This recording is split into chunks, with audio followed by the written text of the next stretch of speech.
반도체가 전 세계에 어떤 흐름이 있었는데 그걸 못 따라간 거예요. 시대 흐름에 잘 타지 못해가지고 한꺼번에 훅 갔거든. 시장이 요구하는 제품을 만들 능력이 없다 이거예요, 일본은. 일본의 경제가 잃어버린 30년이라고 불리는 이유는 뭔가요? 주식을 보면요, 정확히 알 수 있어요. 89년도에 정점을 갔던 주식이 최근에서야 거기에 원점으로 돌아왔단 말이에요. 그러니까 다른 나라들은 다 성장하는데 일본만 주식이 이렇게 빠졌다가 이제 막 호황이라고 얘기를 하는데 그 수치가 30년도 더 전에 그 위치로 온 거 아니에요. 그게 그동안에 잃어버린 30년. 왜냐? 거기에 비해서 미국의 예를 들어서 주식 같은 경우는 1250% 가까이 성장을 했어요. 미국이 좀 특출나게 많이 성장했다고 보는데 다른 나라들도 어느 정도는 그 정도까지는 아니더라도 다 성장을 했단 말이에요. 근데 일본만 원위치로 온 거예요. 그러니까 그동안 잃어버린 거죠. 원위치로 온 것도 지금 현재 주식이 계속 많이 올라와서 그렇다는 거니까 그 앞에까지는 거의 이렇게 그네줄 같이 이렇게 쭉 쳐져 있었단 말이에요. 제일 낮은 데가 뭐 7,500 정도까지 4만 가까이 하던 주식 지수가 7,500 정도면 뭐 6분의 1, 5분의 1, 6분의 1 정도까지 떨어진 거 아니에요. 그게 한 20년, 25년 가까이 그렇게 있다가 아베 총리가 되고 나서 아베노믹스를 하면서 돈을 무조건 막 무한대로 찍어내니까 그때부터 주식이 조금씩 오르기 시작해가지고 최근에는 이제 4만까지 올랐단 말이에요. 이게 그때 89년도 정점에 올라왔을 때 그 수준에 도달했다. 이때까지는 뭐였냐 이거죠. 그러니까 이게 잃어버리는 30년 아니냐. 뭐 그런 거고. 그 다음에 뭐 임금 같은 것도 보면은, 전혀 오르지 않았어요. 30년 전 임금이나 지금 임금이나. 오히려 어떤 면에서는 약간 떨어지는 것도 있다 그러고. 그러다 보니까, 다른 나라들은 다 성장했는데. 그러니까 잃어버린 30년이라고 이제 얘기하는 거죠. 실패한 아베노믹스라고도 하던데 일본이 호황으로 보이는 이유는 뭘까요? 실패한 아베노믹스라는 게 뭐냐니까 아베 총리가 되고 나서 2차원 금융 완화, 차원이 다른 금융 완화 정책을 폈단 말이에요. 그게 뭐냐? 돈을 막 많이 찍어내고 또 하나는 그 적극적 재정이라 그래서 이제 정부가 돈을 많이 풀어가지고 공공사업 같은 거 한다든가 그렇게 해서 수요를 창출한다는 거죠. 그게 이제 적극 재정이잖아요. 이 두 가지가 아베 총리 시절에 굉장히 강조했던 겁니다. 물론 이제 구조개혁이라든가 이것도 하나의 화살이라고 그러죠. 세 개의 화살 중에 두 개의 화살, 2차원 금융 완화 정책하고 그 다음에 적극적 재정 정책 이 두 가지가 결국은 이걸 추진하다 보니까 세수가 많이 그쳐서 돈을 많이 푼 게 아니라 국채를 마구 찍어내면서 돈을 많이 풀었단 말이에요. 그 국채라는 건 뭡니까? 다 빚이잖아요. 그 빚은 누가 갚아야 되느냐? 후세대가 갚아야 되는 거예요. 그런데 그렇게 해서 돈을 마구 풀어놨는데 그렇게 풀었으면 풀 때 의도했던 대로 뭔가 결과가 나와야 될 거 아니에요. 그게 뭐였느냐?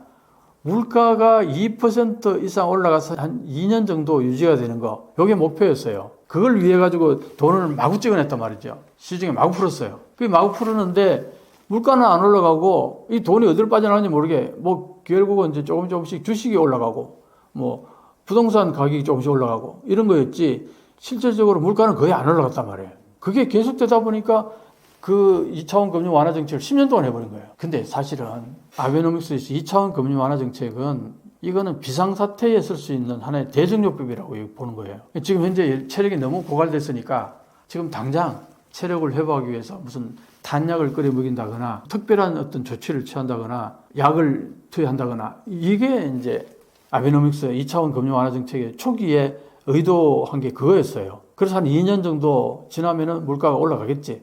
그래도 한 3년 정도면 가겠지. 그런데 이게 올라가지 않고 계속 하다 보면 10년이 돼버린 거예요. 그럼 10년 동안 어떤 일이 발생했겠어요? 그 약물 투여를 계속 한 거 아닙니까? 그러니까 어떻게 됩니까? 모든 약물은 중독성이 있잖아요.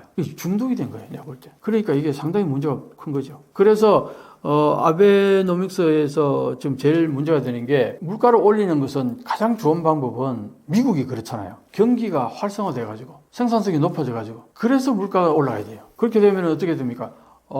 기업이 돈을 많이 벌게 되니까 임금을 올려주잖아요. 임금을 올려주면 그게 수요가 창출이 돼요. 수요가 많이 늘어나니까 그게 다시 또 물가를 올리고 또 물가 너무 올라가면 너무 경기 활성화되면 금리로 잡기도 하고 미국은 그러는데 일본은 그렇게 물가를 올리려고 돈을 많이 풀었는데도 불구하고 물가는 거의 안 올라가고 돈만 막 계속 풀려 나온 거였던 거예요. 그러니까 이게 이제 실패였다고 보는 거죠. 처음 목표였던 것에 도달을 하지 못했을 뿐만 아니라 부작용을 많이 산출했다. 그래서 이제 어떤 전설이 들려라는 사람은 일본의 엔저가 계속하는 이유는 아베 총리가 2차원 금융 완화 정책을 10년 넘게 하면서 너무나 많은 돈을 풀어놨기 때문에 이게 결정적으로 엔저를 유발하는 하나의 큰 요인이다. 이렇게 보는 거죠. 그렇다 보면은 경기는 썩 나아진 거 없는데 돈은 너무 많이 풀렸고 그걸 이제 다 국채로 찍어내가지고 그 빚은 엄청나게 커져 있고 엔저는 가고 있고 뭐 여러 가지 이러니까 이제 실패한 아베노믹스라고 이제 얘기를 하는 거죠. 그게요. 엔저가 되면은 좋은 쪽이 있고 나쁜 쪽이 있어요. 엔저를 간절히 소망하는 부류가 있고 엔저를 아주 싫어하는 부류가 있어요. 정확히 나눠지는데 수출을 하는 대기업 입장에서는 엔저가 되면은 해외에서 돈을 벌어서 들어오잖아요. 그러면은 이게 엄청난 하나의 그 기업의 업적이 높아지게 되는 거죠. 예를 들어서 보통 엔저가 되면은 일본 국내에서 생산했던 제품이 수출이 많이 된다고 그래요. 그게 보통 과거에 그랬어요. 그런데 엔저가 됐는데 수출이 늘어나지 않는다. 왜 그러냐 했더니 수출할 만한 기업들은 이미 다 해외에 다 나가 있다. 해외에 공장을 다 세워놨다는 거죠. 그러다 보니까 그러면 뭐 어떤 일이 발생하느냐니까 해외에 직접 투자했던 거기 회사에서 돈을 벌잖아요. 지금까지 제품을 팔아서 돈을 벌었던 달러에서 크게 변화가 없지만 지금까지는 1달러를 벌었으면은 105엔 번 거 되잖아요. 105엔에 110엔 번 거 되는데 최근 몇 년 사이에 엔저가 되면서 1달러당 160엔이 되니까 해외에서 1달러를 벌었는데 그걸 돈을 들고 국내에 들어오면은 얼마로 칩니까? 160엔 치는 거예요. 그러니까 일본의 엔화로 따지면은 105엔에서 160엔으로 늘어난 거잖아요. 이게 늘어나는 거예요, 이익이. 그런데 사실 물가는 전부 다 똑같은 말 크게 오르지도 않고 크게 변화 없는 상태에서 160엔을 받게 되면은 돈을 번 거 되잖아요. 일본 국내에서는. 그래서 대기업 입장에서는 달러로 벌어서 그걸 국내에 가지고 들어와서 엔으로 환산하는 순간 이게 30% 40% 가까이 돈 번 게 되는 거예요. 그러니까 대기업 입장에서는 쌍수들고 환영이죠. 그래서 엔저가 되면 될수록 이제 그런 사람들은 계속 돈을 버는 거잖아요. 그런데 일반 서민들, 특히 연금 받는 사람들 어떻게 됩니까? 현금을 가지고 아니면 장롱 속에 넣어놨던 사람들, 은행이 저축해놨던 현금 가진 사람들, 투자를 하지 않고 이랬던 사람은 어떻게 됩니까? 자기 자산이 30, 40% 그냥 푹 꺼진 거나 마찬가지 되는 거예요. 일반 국민들도 자기가 받는 임금 자체가 사실은 해외로 나간다. 그럴 때는 30%, 40% 삭감된 거나 마찬가지란 말이에요. 자기 자산이. 그러니까 이게 빈부격차가 이제 생기는 거죠. 엔저로 인해서 돈을 버는 세력은 계속 돈을 버는 거고, 엔저로 인해서 자기 자산이 축소되는 사람들은 이 사람들은 엔저가 되게 싫은 거고, 그래서 이제 이게 엔저가 됐을 경우에 그 양분화되는 거예요, 이게. 후발 주자인 한국이 일본의 반도체를 앞선 이유는 뭘까요? 반도체는요. 반도체가 한꺼번에 훅 갖는 이유가 뭐냐니까 지금 현재 일본이 어려운 게 아날로그 사회에서 디지털로 넘어가는 그 흐름을 잘 못 탔다는 얘기 많이 하잖아요. 똑같은 맥락이에요. 반도체가 전 세계에 어떤 흐름이 있었는데 그걸 못 따라간 거예요. 가장 대표적인 게 뭐냐니까 일본은 전기 전자산업 이쪽으로 굉장히 발달됐었다 그 당시에. 그 다음에 NTT라든가 통신 쪽도 발달했고 거기에 들어가는 반도체들이 굉장히 고퀄리티를 요구했었어요. 일본의 기업들이. 그러다 보니까 일본 반도체 제조하는 공장들은 고퀄리티의 반도체를 만드는 데 집중했어요. 자, 이러고 있는데 어떤 일이 발생했냐. 90년대 초 중반 정도부터 PC가 보급되기 시작한 거예요. 퍼스널 컴퓨터, 우리 노트북이. 근데 이 노트북에 들어가는 반도체는 그렇게 고퀄리티가 아니어도 괜찮은 거예요. 일본에서 만들었던 반도체들은 대형 컴퓨터라든가 아주 오랫동안 고장나지 않는 그런 제품을 요구하는 그런 수요에 충족시키기 위해서 고퀄리티 반도체를 계속 만들었던 거죠. 근데 고퀄리티 반도체를 만들다 보면은 재료가 많이 들어갈 거 아니에요. 재료도 많이 들어가고 거기에 투자가 많이 들 거란 말이에요. 생산 단가가 높아지는 거죠.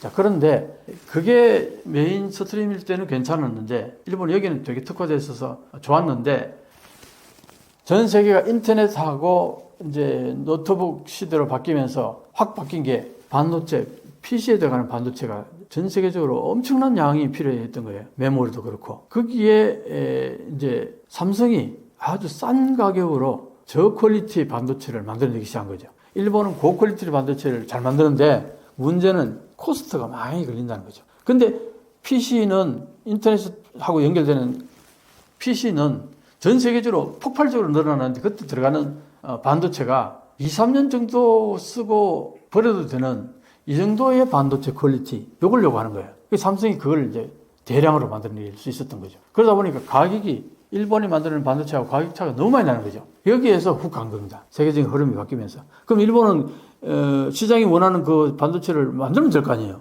저퀄리티 그걸 못 만들었다는 겁니다. 그래서 일본이 기술력은 대단한 기술력이 있는데 영업을 잘못해서 세계적인 흐름을 잘못 읽어서 망했다. 그 말도 맞지만 그것보다 더 중요한 거는 저퀄리티의 이 코스트를 낮춰서 저퀄리티의 반도체를 만드는 기술력이 없었던 거예요. 그래서 일본은 기술력은 뛰어난데 영업은 못해서 망했다. 그 얘기는 아니다.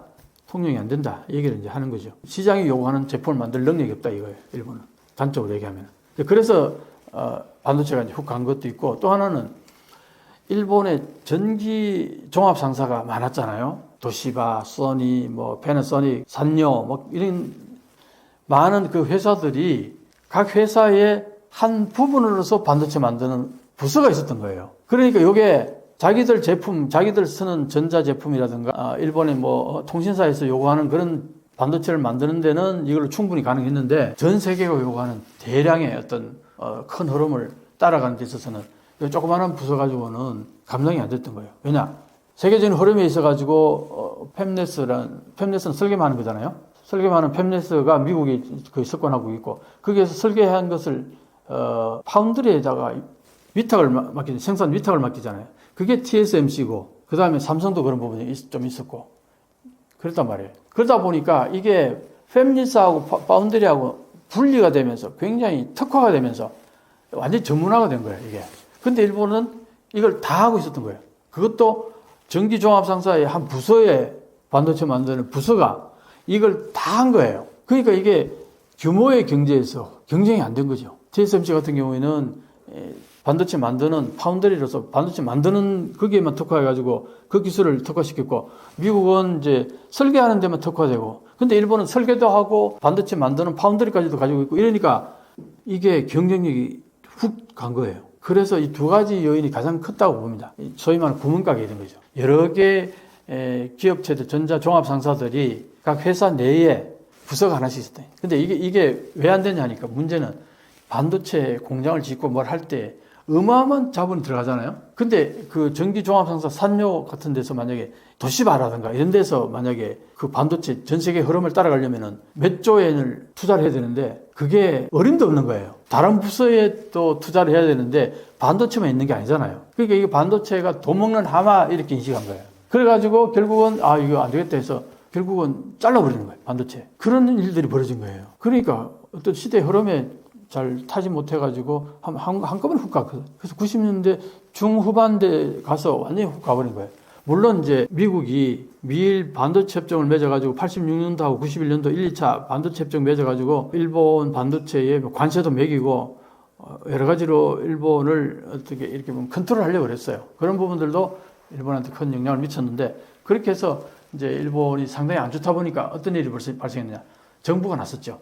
이번에 일본의 래피더스도 보면 정부가 나서서 지금 추진하고 있잖아요. 그런 거 보면은 이제 일본이 반도체가 일본 기업들이 제대로 못하니까 정부가 나서가지고 히노마루 반도체를 추진하려고 그랬죠. 그래서 일본 정부가 보조도 많이 하면서 추진을 여러 번 했는데 이런 겁니다.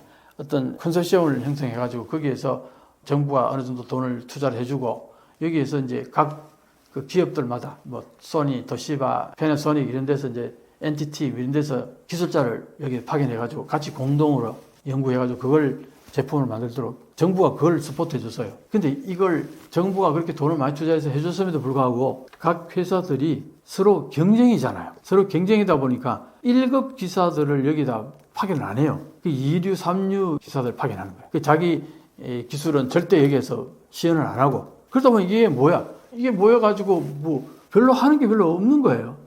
정부 지원만 받고 그래서 정부 지원금으로 여기서 기기를 살 거 아니에요. 반도체 관련된 기기들. 그거 이제 해체할 때 그 기기들 나눠 갖는 거. 거기에 오히려 눈독이 들어가 있었다는 거. 그러니까 정부가 추진했던 반도체 여러 가지 컨소시엄이라든가 프로젝트 같은 것들이 다 실패했어요. 그렇게 해서 일본 반도체가 확 갔잖아요. 그러다가 몇십 년 지나서 이제 지금 일본이 반도체에 엄청나게 지금 뭐 투자를 하고 있죠. 대표적인 게 라피더스 아닙니까?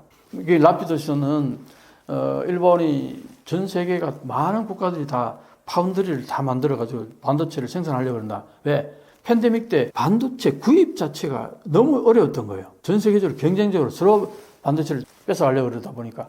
그러니까 내 땅에 공장이 있어야지 반도체를 확보하기 쉽겠다 해가지고 미국도 엄청나게 공장 짓잖아요. 반도체 공장. 유럽도 엄청나게 지어요. 중국도 말할 것도 없고. 그러니까 삼성도 그렇죠. 한국에 SK 하이닉스도 그렇고. 한국도 반도체 공장을 계속 확장해 나가고 있는데 일본만 없잖아요. 그러니까 안 되겠다 해가지고 라피더스를 이제 하나 추진하게 된 거죠. 이것도 거의 정부가 앞장서서 한 겁니다. 그랬는데 그 일본의 대기업들이 7개 대기업과 큰 은행, 3은행 중에 한 은행이 여기에 같이 이제 출발을 했는데 근데 투자를 말이죠. 사실은 기업들이 투자를 해야 되는 거 아니에요. 근데 여기 래피더스에서 2나노를 만들겠다 그러는데 그 2나노를 만들려면은 최소한 5조 엔 정도의 투자가 있어야 되는데 그 투자금을 누가 내느냐. 결국은 아까 말했던 그 7개 대기업들하고 은행에서 투자를 해야 되는데 이 대기업들이 10억 엔씩만 냈어요. 70억 하고 은행에서 3억 내고 73억밖에 안 냈어요. 지금까지. 그게 2021년부터 시작됐는데 지금 몇 년이 지났는데도 아직 투자금이 안 나오는 거예요. 그러니까 어떡합니까?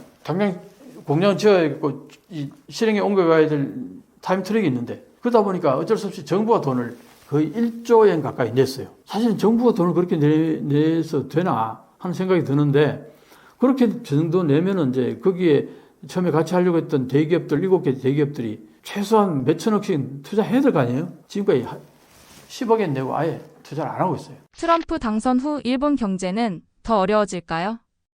자, 이제 트럼프가 당선된 다음에 이제 한국이나 일본에는 전 세계가 바짝 긴장을 하죠.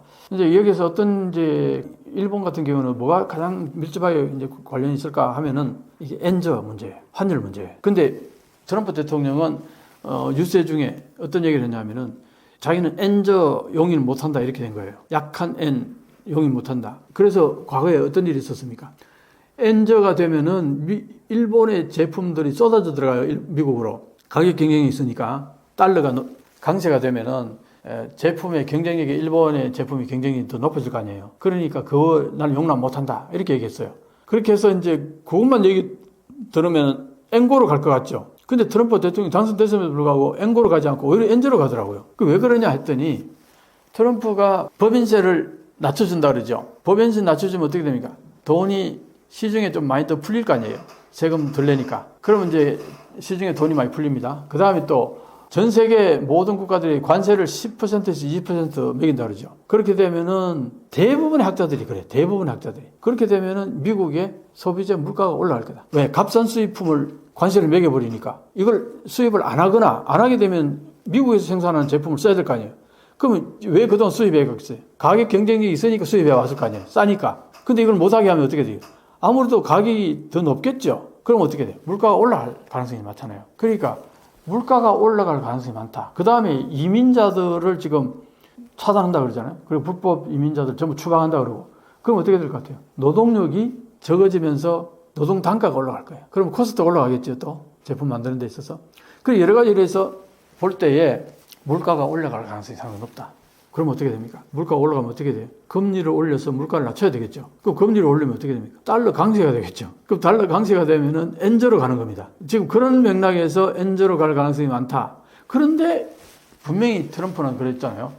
엔저 용인 못하겠다 그렇게 했잖아요. 이게 지금 그래서 트럼프가 하고자 하는 그 관세라든가 이런 것들 중국에게 60% 관세를 매기고 전 세계 10에서 20% 관세를 매긴다 그러면은 물가가 올라가지 않을까? 다들 그렇게 보는 건데 그렇지 않다고 보는 사람도 있더라고요. 그거는 이제 지켜보면 알겠죠. 대체로 다들 물가가 올라갈 가능성이 많다. 물가가 올라가게 되면은 지금 현재 금리를 4.75인가 뭐 거기에서 이제 이번 연말쯤에 0.25나 뭐 또 내린다 이랬는데 금리 내리는 게 주제가 된다 이런 얘기잖아요. 또 올라갈 가능성이 물가 올라갈 가능성이 많다 이거 아닙니까?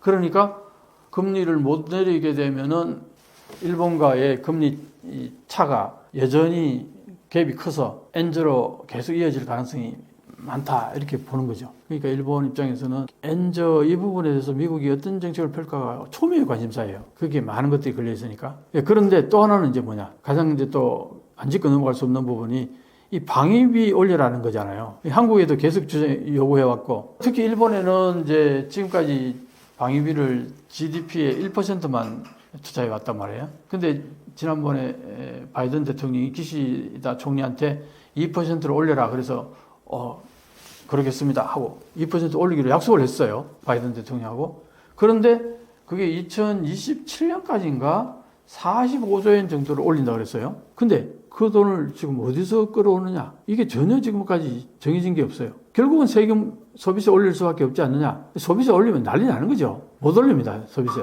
지금 이런 상황에서. 그러니까 그 돈을 어디서 방위비를 충당할 거냐? 이 문제가 아직 해결 안 된 상태에서 트럼프는 2% 가지고 안 돼. 3%를 올려.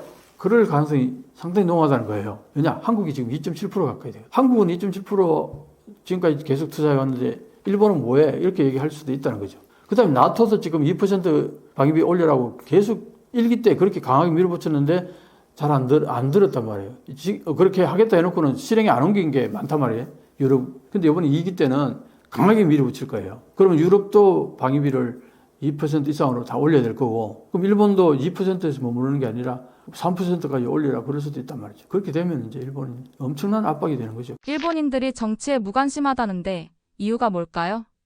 일본은 어떻게 보면은 자민당 정치라는 게 오랫동안 지속됐잖아요. 이 자민당 정치가 초기 발생 단계가 이제 자유당과 민주당이 있었고 사회당이 있었는데, 이게 그 당시에 냉전이 터지면서 사회당이 힘을 키워가니까 미국이 여기에 대해 경계심을 갖고 자유당과 민주당을 합치게 해서 여기에 이제 미국의 CIA가 많이 관여했다고 그래요. 그래서 자유민주당인데 자민당은 미국하고 굉장히 밀접한 관계가 있는 거죠. 그런데 전후에 일본이 경제 대국이 돼버렸잖아요. 그러다 보니까 자민당이 완전히 이제 일본 국민들한테는 우리를 이렇게 잘 살게 해준 당일 거 아니에요. 그러다 보니까 자민당에 대한 신뢰가 어느 정도 있겠죠. 거기다가 이제 미국과의 관계가 굉장히 밀접한 당이다 보니까. 그리고 야당들이 그렇게 세지를 못했어요. 사회당이 계속 있었지만 자유당과 민주당이 합하면 1, 사회당이 0.5. 요 구도가 계속 이어졌어요. 오랫동안. 그러다 보니까 일반 국민들 입장에서는 굳이 투표하러 가지 않더라도 자민당이 계속 집권해 오는 거는 쭉 이어져 왔다고요. 그러다가 이제 그게 이제 일본이 제2의 경제대국, 재팬에서 넘버원 막 이렇게 엄청나게 일본이 각광받을 때는 굳이 정치 관심 안 가져도 되잖아요. 사실 먹고 살기 힘들 때 정치에 관심을 많이 갖습니다. 그러니까 지금 일본에 이제 조금씩 정치에 관심을 갖기 시작한 게 이번에 자민당이 완전히 죽을 쓰게 됐잖아요. 참여연 선거에서. 그게 결국은 일본 국민들이 먹고 살기 힘들어지니까 약간의 정치에 관심을 갖고 지금 현재 자민당으로서는 안 되겠다 하는 이제 의식이 생긴 거죠. 그 전까지는 어쨌든 계속 뭘 해도 자민당이 어쨌든 정권을 잡고 계속 그러다 보니까 야당을 지지하는 사람들 입장에서는 굳이 내가 선거하러 가서 내가 표를 던진다 하더라도 정권이 바뀔 가능성이 별로 안 보이니까 그냥 포기를 해버리는 거죠. 여기에 가장 큰 그게 있었고, 그리고 가장 이제 왜 일본의 사람들이 정치에 관심이 없느냐 했을 때 내가 느끼기에는 참 설명하기가 참 애매한데, 내가 느끼기에는 뭐냐면은 일본이 그동안 먹고 사는 거는 크게 지장이 없었다 이거예요. 먹고 사는 게 크게 지장 없고 크게 변동이 없고, 그러니까 꾸준히 현재 자민당이 정권 잡고 계속 가는 거에 대해서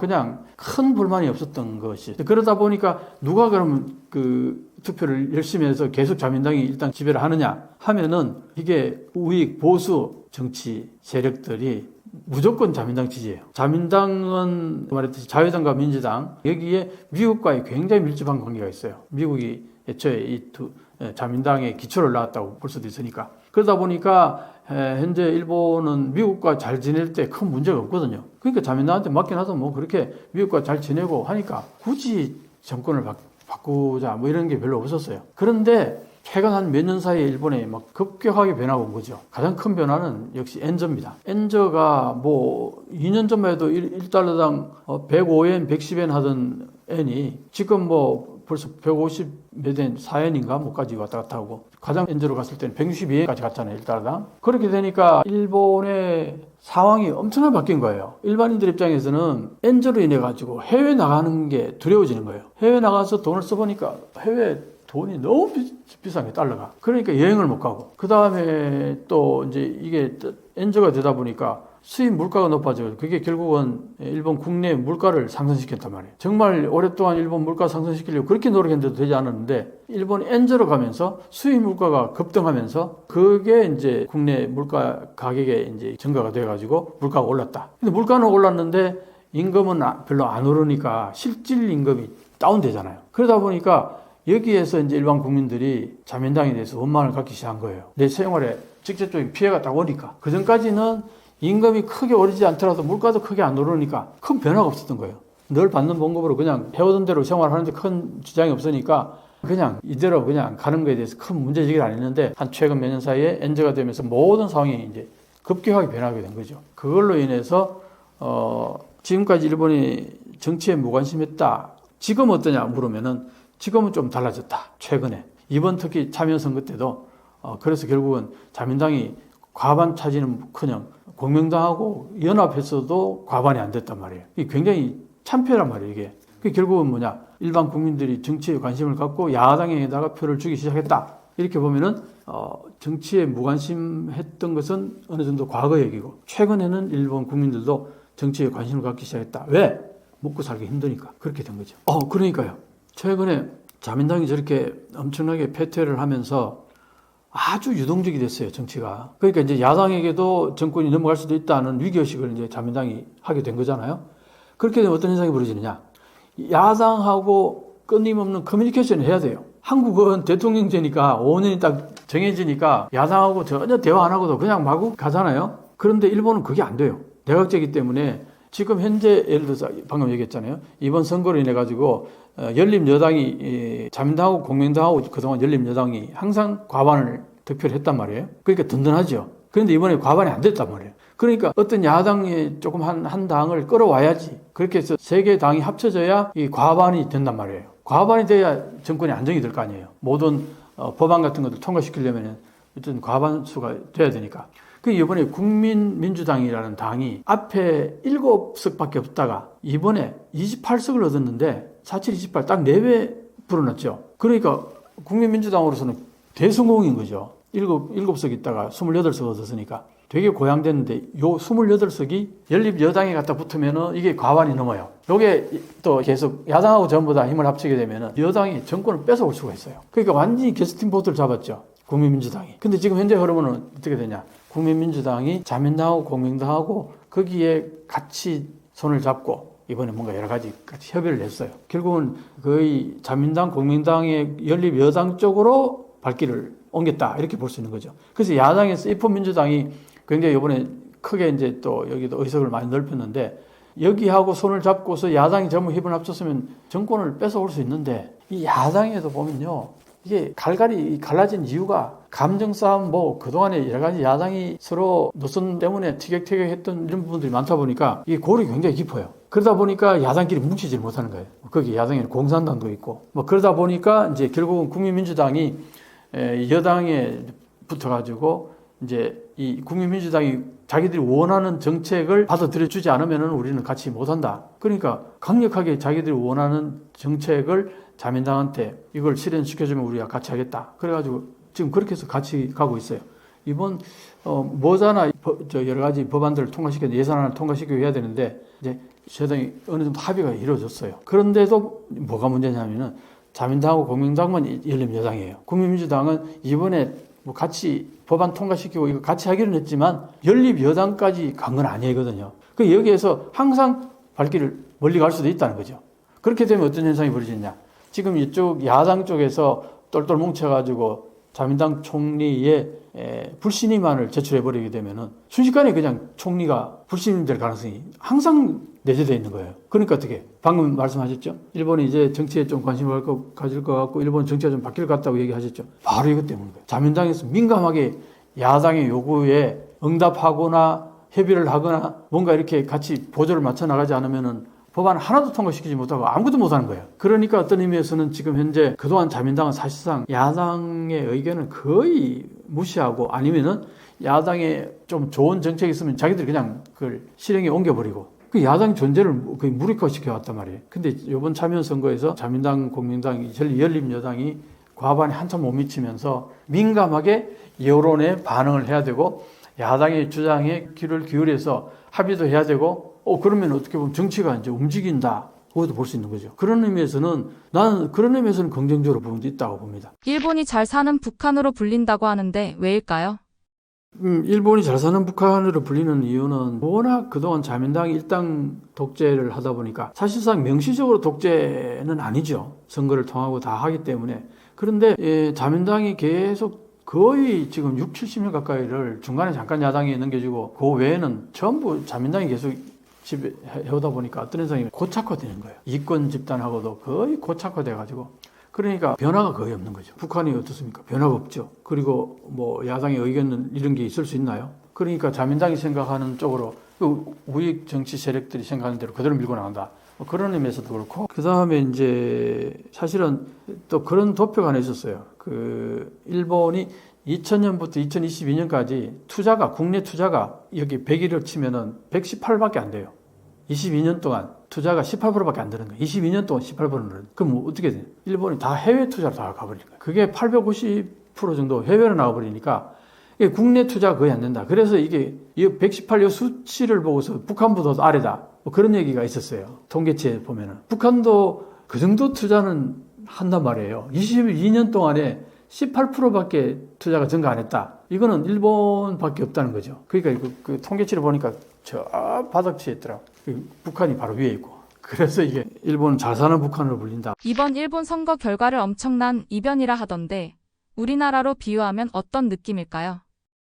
이제 우리나라로 치면 이렇다고 보면 돼요. 지금 현재 이시바 총리는 자민당 이시바 총리는 아베 총리가 7년 반 정도를 아주 인기 있는 총리로서 계속 이어나갈 때 그때 항상 아베 총리를 비판하는 위치에 있었어요. 자민당 내에서 아베를 비판하는 정치가는 거의 없었다고 해도 과언이 아닌데 그 이시바가 그렇게 비판했으니까 그때 아베가요 저 트럼프 대통령하고 골프 치고 하면서 그때 나눴던 얘기가 뭐냐니까 이시바 시계로 저 사람은 절대 총리가 돼서는 안 된다 그런 얘기까지 했다는 거예요. 그만큼 아베하고 이시바하고는 사이가 안 좋았죠. 그런데 그 당시에 자민당은 거의 아베의 의도대로 다 흘러가고 있었단 말이에요. 자, 이렇게 보면은 지금 현재 조금 약간 어거지로 비교한다 그러면은 한국의 지금 국민의힘 당의 유승민 전 의원이 지금 굉장히 비판적으로 윤석열 대통령도 비판하고 그렇게 하잖아요. 그러다가 이분이 정권을 잡았다 생각 한번 해보세요. 그거하고 거의 맞먹는 얘기예요. 그러니까 자민당 내에서 이시바 시계로는 거의 외톨이나 마찬가지였다고요. 지금 유승민 의원이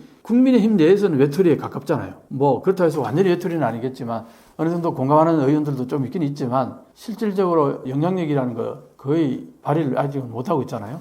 그런 의미에서는 이시바 시게루하고 유승민 전 의원하고 좀 같은 소속 당에 있어서의 위치가 맥락이 좀 비슷합니다. 그런 부분에서 이시바 시게루가 총리가 됐으니 자 유승민 씨가 갑자기 대통령이 됐다고 생각해보세요. 국민의힘에서. 우리나라는 대통령제가 되면 뭐 대통령 앞에 막 완전히 막 납작 엎드리니까 대통령제하고 내각제하고 다른 점이 그거예요.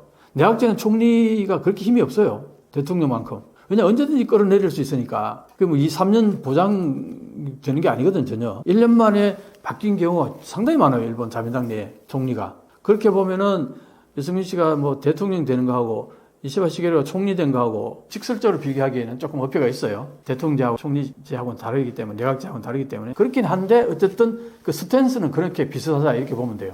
그러다 보니까 이시바 시게루가 자민당 내에서 지지도가 높겠어요, 낮겠어요. 항상 불안한 거죠. 그래서 이제 이시바 시게루는 어떻게 보면은 지금 뭐 과반 확보도 안 된 상태니까 거의 붕붕 떠다니는 총리라고 보면 돼요. 언제든지 그냥 야당에서 한마디로 불신임만 내버리면은 그냥 바로 총리에서 내려와야 될 그런 상황인데 근데 야당의 입장에서도 그래요. 총리가 내려오면 총리는 또 어떤 게 있냐면 해산권이 있어요. 해산하면 어떻게 됩니까? 자기 지금 국회의원이었던 게 물거품으로 돌아가는 거잖아요. 그러니까 야당 입장에서도 함부로 불신임안을 내고 싶진 않겠죠.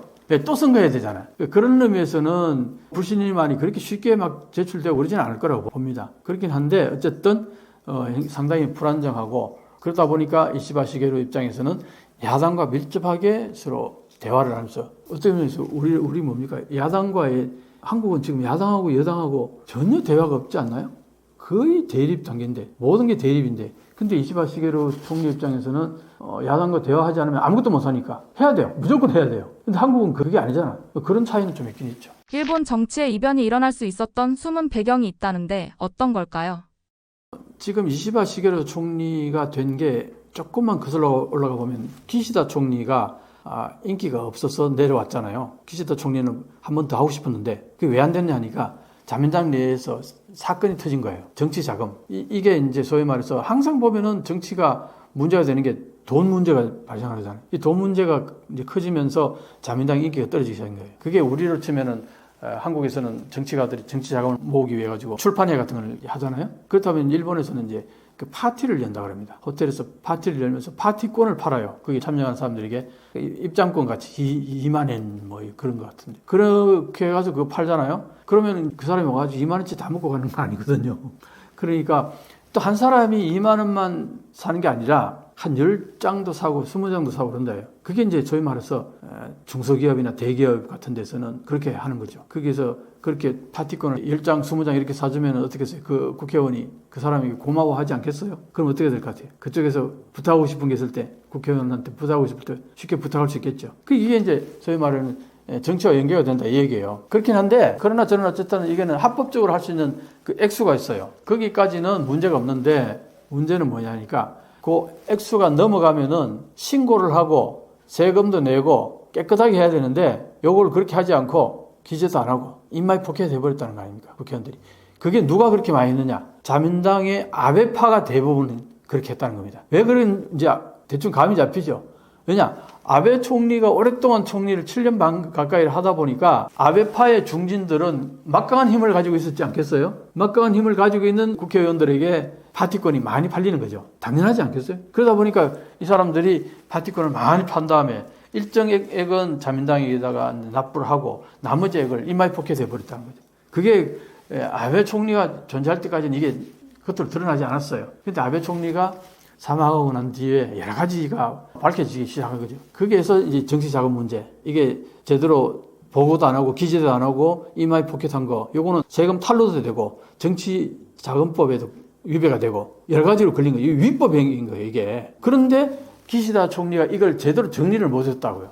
그러다 보니까 일반 국민들 입장에서는 N조로 인해서 생활이 고통스럽고 막 그 가난해지는 듯한 느낌이 들고 안 그렇겠어요? 전 세계에서 관광객들이 막 엄청나게 몰려오는데 나는 해외 여행도 못 가요. 그런 상황이다 보니까 옛날에 거꾸로 자기들이 그렇게 전 세계를 휘젓고 다니면서 여행 다니다가 지금은 여행을 쉽게 못 나가잖아요. N조 때문에. 그래서 생활이 상당히 궁핍해지고 그러는 상황인데 이 정치가들은 완전히 진짜 파티 열고 거기서 돈을 뭐 몇천만 원씩 넘기면 몇천만 원이면 우리 돈을 억 단위가 넘어가는 거 아니에요. 그게 무슨 노동을 해서 번 돈입니까? 그 완전히 그러니까 이게 그걸 깨끗이 안 했다. 그걸 아는 순간 일반 국민들이 완전히 돌아서기 시작한 거예요. 자민당에. 그러니까 기시다 총리가 한 번 더 하려다가 이대로 가다가 자기가 계속 가다가는 이 자민당이 정권이 넘어가겠다. 총리가 바뀌는 정도가 아니라 야당으로 정권이 넘어가겠다 싶어서 기시다가 나는 더 이상 안 하겠다 하고 새롭게 자민당 총재를 선출해가지고 새롭게 총재 선출하게 되면 약간 또 지지도가 올라가요. 대체로. 기시다 총리가 그 당시에 10% 됐다고요. 지지도가.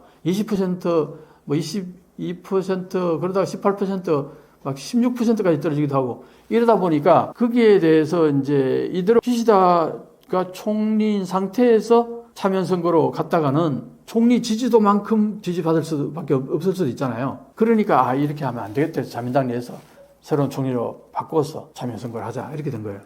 그래서 9명이나 출연한 거예요. 그게 왜 그러냐니까 과정을 거치면서 정치자금 과정을 거치면서 파벌을 없애자 하고 이제 기시다 총리가 그걸 이제 기치를 내걸면서 파벌을 없애버렸다고요. 그러다 보니까 파벌 있을 때는 그 파벌 내에서 총재 후보를 한 사람씩 내거나 아니면 다른 파벌하고 협의해가지고 이번에는 우리 후보를 내주고 다음에 당신 후보를 밀어줄 테니까 이번에 우리 후보 밀어줘. 이렇게 이제 그런 얘기들이 오가서 보통 후보들이 한 4-5명 정도 나오는데 이번에는 9명이 나왔어요. 그러니까 한 파벌에서 2명도 나올 수도 있는 거 아니에요. 이러다 보니까 이게 이제 어떻게 될지 굉장히 흐려진 거예요. 그런 상황 속에서 이제 일본에서 그 고이즈미 신지로라는 젊은 정치가가 앞에 아버지가 고이즈미 이치로였잖아요.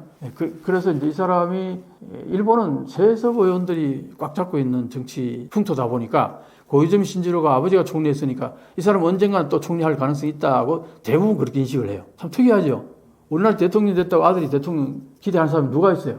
거의 없죠. 근데 일본에서는 아버지가 총리했거나 할아버지가 총리했던 사람들이 대부분 총리를 하는 거예요. 지금까지 보면 총리 대부분 그렇게 됐다고요. 예외가 뭐 한두 명 있을까 말까 하는데 그게 스가 총리가 그런 케이스였고 그렇다 보니까 이제 이번에는 고이즈미 신지로가 총리가 될 거다. 왜? 40대 초반이었고 이제 지금 자민당이 여러 가지 문제가 정치자금 문제 뭐 여러 가지 그다음에 이 나이 든 사람들이 많아요. 장노년층이 많단 말이에요. 그러다 보니까 세대 교체한다 그런 맥락에서도 고이즈미 신지로를 이제 밀어주자 이런 대형 매스미디어에서는 고이즈미 신지로를 압도적으로 밀었어요. 그러다 보니까 이제 대체적으로 이번에는 고이즈미 신지로가 총리가 되나 보다 그랬는데 사살이 난 게 뭐냐. 어쨌든 후보들이 합동 토론회를 거치니까 그 합동 토론을 하는데 거기에서 완전히 버벅거리고 제대로 토론을 못하고 대답이 뭐 거의 초등학교 수준이고 뭐 이렇게 돼버리니까 일반 국민들 입장에서도 고이즈미 신지로는 저건 총리시켰다 나를 말아먹겠다 큰일 나겠다 아직 전혀 준비가 안 됐다 이렇게 된 거예요. 그러니까 갑자기 떨어져 버리니까 누가 남았느냐. 이시바 시게루하고 다카이치 사나이 이 두 사람은 다카이치 사나이는 아베파가 적극적으로 미는 사람이었어요. 그 자민당에서 아베파가 굉장히 아직도 여전히 숫자적으로 많으니까 그리고 보수 우익들이 아베를 지지했잖아요. 그걸 이어받아가지고 이 다카이치 사나이는 보수 우익들의 적극적인 지지를 받았어요. 그런데 이제 이시바 시게루는 그전에도 계속 여론을 보면은 차기 후보감으로 1위를 항상 해왔어요. 자민당에서는 인기 없었지만 여론에서는 꽤 그래도 지지를 받았단 말이에요. 그런데 이번에는 자민당 내에서 고이즈미 신지로가 될 줄 알았는데 고이즈미 신지로 그렇게 돼버리니까 이제 두 사람이 남은 거예요. 이시바 시게루하고 다카이치 사나이하고. 근데 그러면 이시바 시게루하고 다카이치 사나이하고 누구를 선택해야 되느냐. 여기에서 다카이치 사나이는 아베 총리를 이어받아서 아주 우익적인 발언을 한다는 거죠. 이 사람이 총리가 됐을 경우에는 야수군 진자를 매년 반드시 참배하겠다. 이것이 가장 컸고 이렇게 되면 뭐 한국과 중국을 적으로 돌리고 이 문제는 한국, 중국을 적으로 돌리는 것에서 멈추지 않고 미일 관계가 완전히 어긋날 가능성이 많다는 거예요. 왜냐하면 미국에서도 일본 총리가 야수군 진자 참배하는 것에 대해서는 그건 못 받아들이는 거거든요. 그건 왜냐? 동경재판에서 A급 전범을 이 판결을 내린 게 미국이잖아요. 그 미국이 A급 전범으로 판결을 내렸는데 그 A급 전범을 합사해 놓은 데가 야수군 진자니까 미국 입장에서는 그 용납이 안 되는 거죠. 그래서 중국이 반대하는 거는 뭐 완전히 무시하고 한국은 아예 옆에 얘기해봤자 마이동풍이었고 그런데 결정적인 거는 미국이 반대하는 거. 그 미국이 반대를 무릅쓰고 야수군 진자 계속한다. 그럼 미일 관계가 완전히 틀어지면은 일본이 어떻게 되냐? 여기에 대해서 자민당 내에서 국회의원들이 위기의식을 느낀 거예요. 그래서 2차 투표에 들어가서 결선 투표에 들어가가지고 다카이치 사나이를 찍으면은 총리가 되면은 미일 관계가 어긋날 수도 있겠다. 이게 하나 가장 컸고 또 하나는 이제 야당의 입헌민주당이 가장 큰 정당인데 이번에 148석인가까지. 근데 이 사람이 노다 요시히코 이 사람이 대표인데 민주당 정권 때 그때 총리까지 했던 사람이잖아요. 그러다 보니 이 사람은 이제 경험도 있고 총리 경험도 있고 하니까 야당 대표로서 강력한 이제 하나의 견제 세력이 생겼는데 만약에 다카이치 사나이가 일본의 총재가 되고 총리가 됐을 경우에 참여 선거할 때 서로 토론을 할 거 아니에요. 그러면은 다카이치 사나이는 보수 우익들의 지지는 받을지 몰라도 중도 보수파의 지지는 오히려 이 야당의 대표 노다 총리 전 총리한테로 표가 몰려갈 가능성이 많다 이렇게 본 거예요. 왜?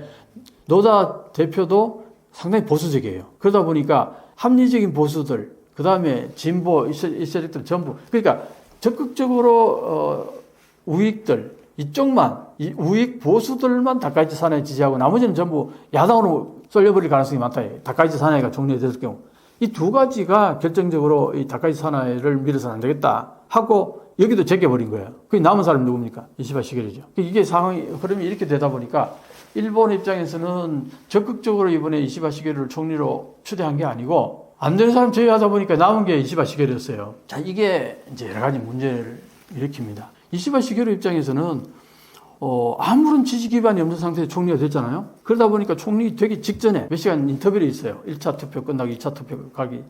그때에 어떤 얘기들이 오갔나 하니까 많은 정치 세력들이 이시바 시게루에게 제안을 합니다. 당신에게 표를 줄 테니까 이 정책은 실행시켜줬으면 좋겠다. 이 정책은 이렇게 우리가 요구하는 대로 해줬으면 좋겠다. 이런 것들이 많았던 거예요. 그러다 보니까 총리가 되고 나서 딱 처음부터 하는 게 여러 가지 얘기들이 이시바 시게루는 사실은 아베 총리의 그 2차원 금융 완화 정책을 굉장히 비판 많이 했어요. 그러니까 그게 이제 마이너스 금리까지 막 그 금리를 올리지 않고 그 0% 금리 하는 이런 거에 대해 굉장히 비판을 많이 해왔어요. 그런데 총리가 딱 되자마자 자기가 총리가 딱 되니까 이걸로 인해서 여러 가지 문제가 발생해 버렸어요. 그러니까 자기 말, 지금까지 해왔던 말을 뒤집으면서 딴소리 한 게 그런 게 한두 가지가 아닌 거예요. 그러다 보니까 그게 왜 그러냐 하니까 아까 얘기했듯이 선거 과정 중에서 표를 받는 조건으로 그 사람들의 요구를 들어줘야 되는 그것 때문에 그렇게 됐다. 이런 거예요. 그러니까 사람이 지지 기반이 없다 보니까 총리는 됐는데 평소에 자기가 얘기해오던 그 정책이라든가 소신이라든가 이런 것들하고 배치되는 얘기들을 계속 해버린 거예요. 여러 가지로. 그러다 보니까 지지도가 팍팍팍 떨어지고 신뢰를 저 사람을 믿어도 되겠냐. 여론에서도 이제 지지도가 떨어지기 시작한 거죠. 그러다 보니까 참여연 선거 때도 여러 가지 이제 결국은 자민당이 많이 패퇴를 하게 되고 이런 문제가 발생했는데 그러다 보니까 앞으로 이시바 시게루의 이 리더십이 상당히 불안정하다. 이제 여기까지 온 거죠. 그렇게 보면은 일본 정치가 지금 현재 굉장히 유동적이잖아요. 그런데 지금 미국에서는 트럼프라는 강력한 대통령이 이제 탄생했단 말이에요. 그러다 보니까 일본에서는 굉장히 긴장을 해요. 과연 이시바 시게루가 트럼프 대통령을 잘 대응해서 일본의 국익을 잘 지킬 수 있을까? 여기에 대해서 상당히 불안해한다는 거죠. 여러분 안녕하십니까? 떠먹여주는 TV에 처음으로 출연하게 된 이명찬입니다. 저는 한일역전 TV도 운영하지만 한일역전이란 저서를 가지고서 한 몇 년 동안 이 부분에 대해서 많은 채널에서 이제 일본의 상황에 대해서 얘기를 많이 하고 있습니다. 오늘 처음 만나 뵙습니다. 반갑습니다.